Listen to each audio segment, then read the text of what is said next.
My name is Eleanor Whitmore. I'm 32 years old. And until that night, I believed humiliation was loud. I thought it came with raised voices, slammed doors, or public screaming matches that made people turn their heads. I was wrong. Humiliation, I learned, can be delivered calmly, with crystal glasses, pressed linen, and a man smiling as he dismantles you in front of people who already decided you didn't belong. The wine burned as it slid down my throat, warm and sharp, when Jonathan Whitmore's father finally said it. Not shouted, not snarled. Announced, "My son deserves better than someone from the gutter." The room didn't react at first. It froze.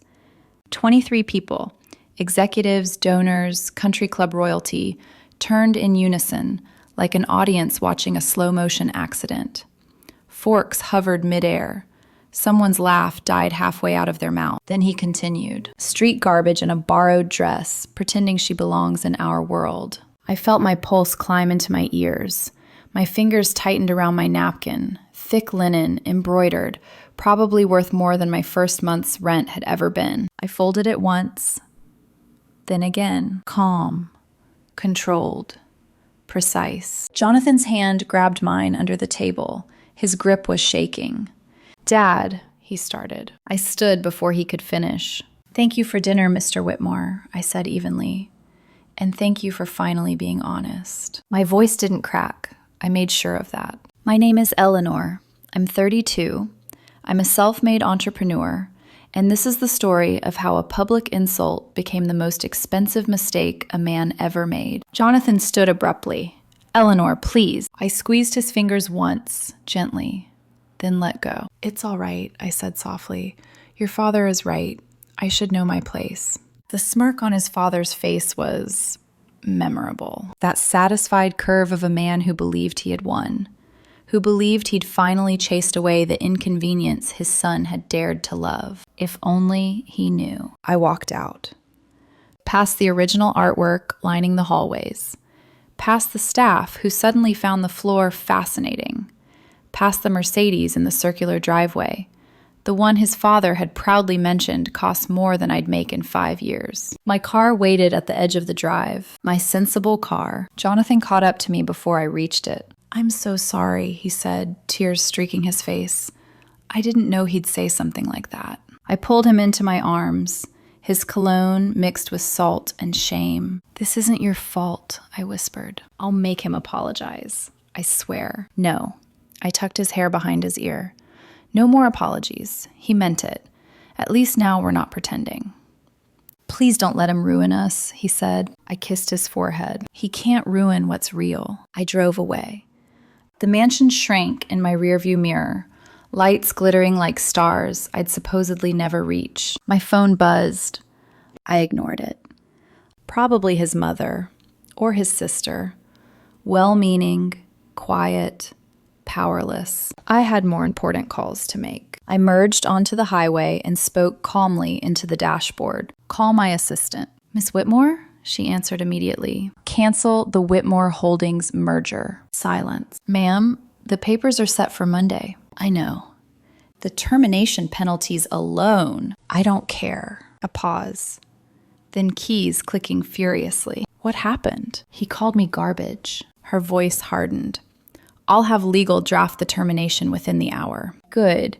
And schedule a meeting with Morrison Corp. Monday morning." "You're buying his rival." I smiled. "Garbage has to stick together." I ended the call. The city lights blurred past my windshield, each one reminding me how far I'd come from sleeping in shelters, surviving on free lunches, being underestimated by men who thought poverty was permanent. Jonathan's father knew my past. What he didn't know was my present, or my future. As I parked in my building's garage, my phone lit up again. The CFO. "There must be some mistake," he said frantically. "We're approved. The board—" "There's no mistake." "What did my father do?" he asked quietly. "Ask him." I hung up. Later, on my balcony, scotch in hand, I watched the city breathe. Somewhere, a man who thought lineage equaled power was about to wake up to a reality he couldn't buy his way out of. My phone buzzed again. "Jonathan." I let it ring, not because I didn't love him, but because some battles require silence before truth. By morning, there were 47 missed calls, 6 from his father. I smiled into my coffee. Respect isn't inherited, it's earned. And tonight, someone had just lost it.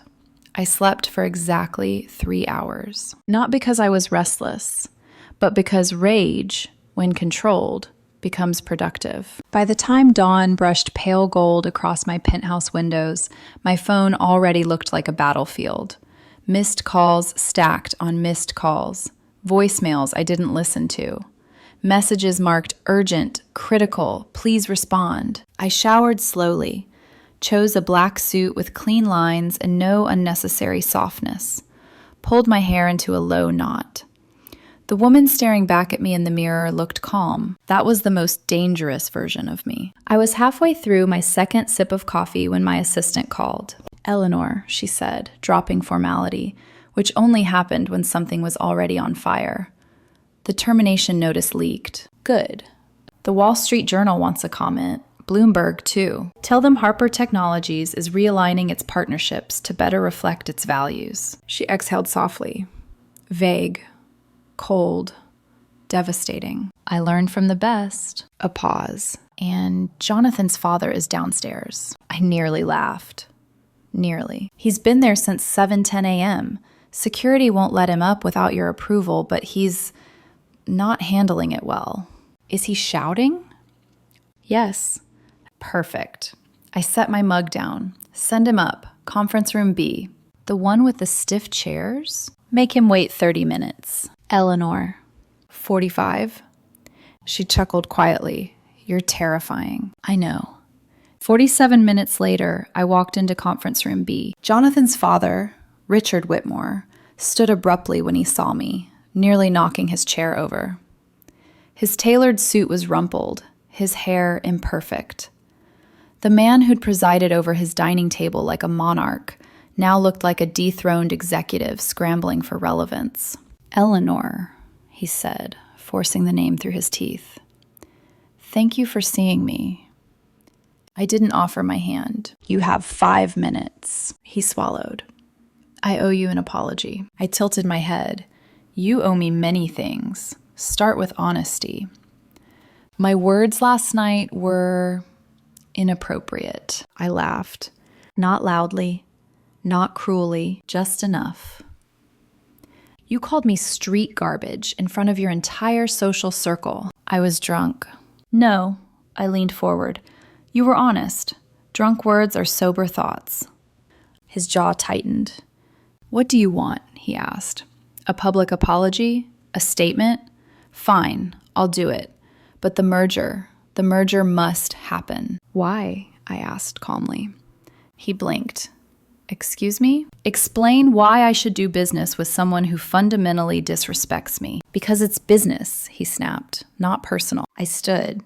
You made it personal the moment you decided my worth could be announced like a verdict. I walked to the glass wall overlooking the city. Did you research me? I asked without turning. Yes. You found the foster homes, the free lunches, the night shifts? Yes. And you stopped there. I turned back slowly. You never looked at where I was going. I gestured outside. Do you know why Harper Technologies succeeds? He said nothing. Because I remember being hungry. Because I remember being dismissed. Because I remember men like you deciding who deserved opportunity. His voice dropped. Without this merger, my company won't survive 2 years. Then maybe it shouldn't. His breath caught. You'd destroy Jonathan's inheritance? I stopped at the door. Jonathan doesn't need inheritance, I said quietly. He's capable, brilliant. He can build his own future. I met his eyes. That's the difference between us. You see legacy as destiny. I see it as a crutch. He looked afraid. I won't forgive you, he said. I don't need you to. I left. Back in my office, my assistant waited with a tablet. Morrison Corp confirmed Monday morning. They're very interested. Make sure Richard hears about it. Already leaked. She hesitated. Jonathan is in your private office. My chest tightened. How long? An hour. I brought tissues. I found him sitting in my chair, eyes red, hands clenched together. He stood immediately. I heard what you said to him. I sat on the desk edge. I should have stopped him, Jonathan said. I should have done it a long time ago. This isn't... Let me finish. He took my hands. I've benefited from his world without questioning it. Last night, I was ashamed. I searched his face. What are you saying? I'm saying I want to build something with you, without his money, without his approval. I smiled softly.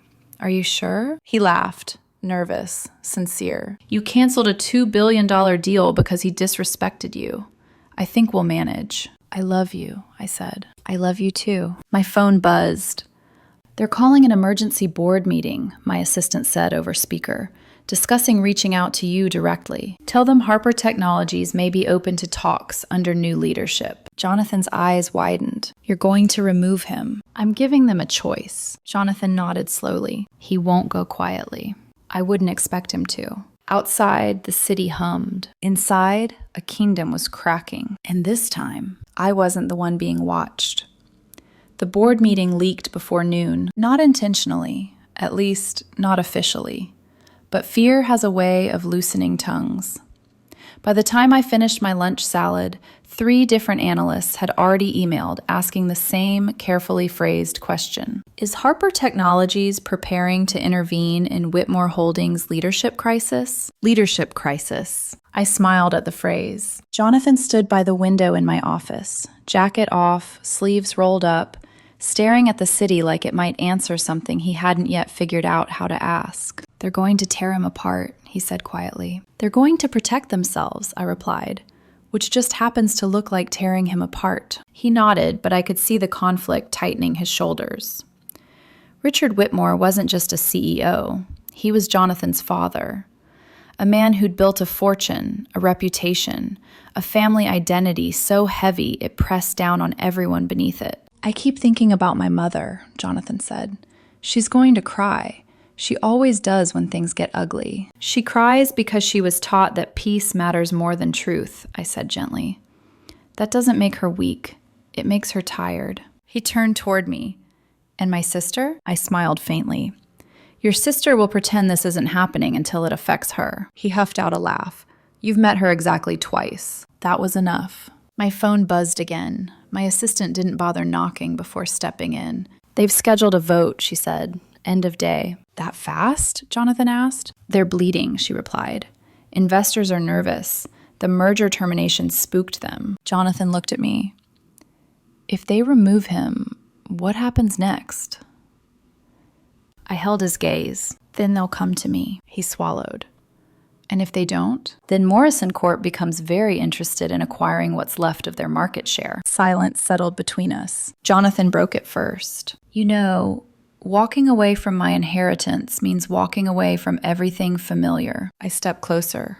Does it scare you? Yes, he admitted, but staying scares me more. I reached for his hands. I don't want you choosing me out of rebellion, I said softly.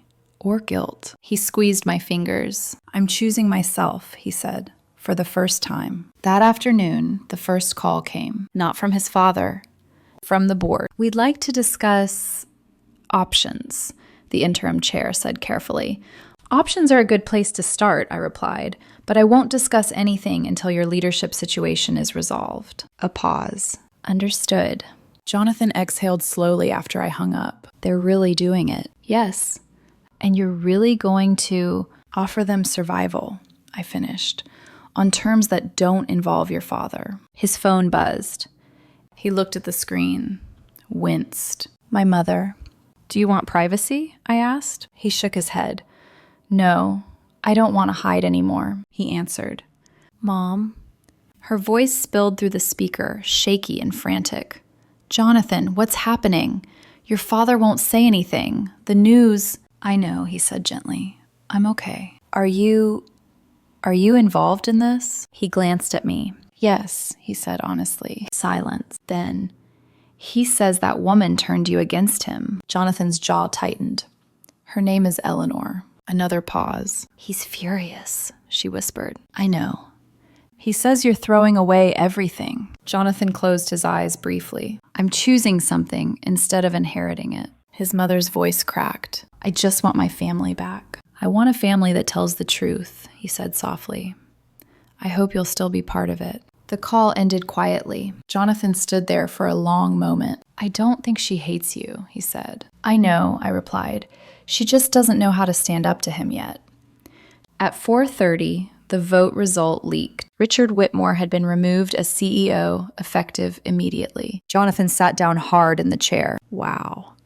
My assistant refreshed her tablet. They've named an interim leadership team, and she looked up, smiling slightly. They want a meeting with you tonight. Schedule it. Jonathan rubbed his face. He's going to call me. He's going to say terrible things, I warned. He always does when he's scared. Right on cue, Jonathan's phone rang. He answered. Dad. I didn't hear Richard's voice, but I could imagine it. Sharp, wounded, furious. Jonathan listened. His expression shifted from shock to pain to something steadier. No, he said finally. I didn't do this to you. A pause. You did. Another pause. I'm not choosing her over you. I'm choosing a future that doesn't require me to be silent. He swallowed. I hope someday you understand. The call ended. Jonathan stared at the phone. I think that's the first honest conversation we've ever had. I wrapped my arms around him. That's usually how new lives start, I murmured. That evening, the board meeting was brief. They needed capital, vision, stability. I needed values. We negotiated. By the end, Harper Technologies was prepared to merge under restructured leadership, diversified governance, and a publicly stated commitment to internal reform. When it was done, Jonathan leaned back in his chair. You just changed my family forever. No, I corrected gently. They changed themselves. He smiled, tired but clear-eyed. So when do we start building something that's ours? I reached for his hand. We already have. Outside, the city lights flickered on. Inside, something old had finally broken, and something honest was taking its place. By Monday morning, the world had caught up. Not emotionally, the world never does, but financially, publicly, irreversibly. The headline broke at 8:12 a.m. Richard Whitmore removed as CEO of Whitmore Holdings, following board restructure. Jonathan stared at the screen in silence, coffee untouched in front of him. That's it, he said finally. It's really over. For him, I replied. Not for you. By noon, Harper Technologies released its statement. Not triumphant. Not vindictive. Measured. We announced a conditional merger with the newly restructured Whitmore Holdings, contingent on governance reform, leadership diversification, and a complete cultural audit. The market responded instantly. Shares stabilized. Investors exhaled.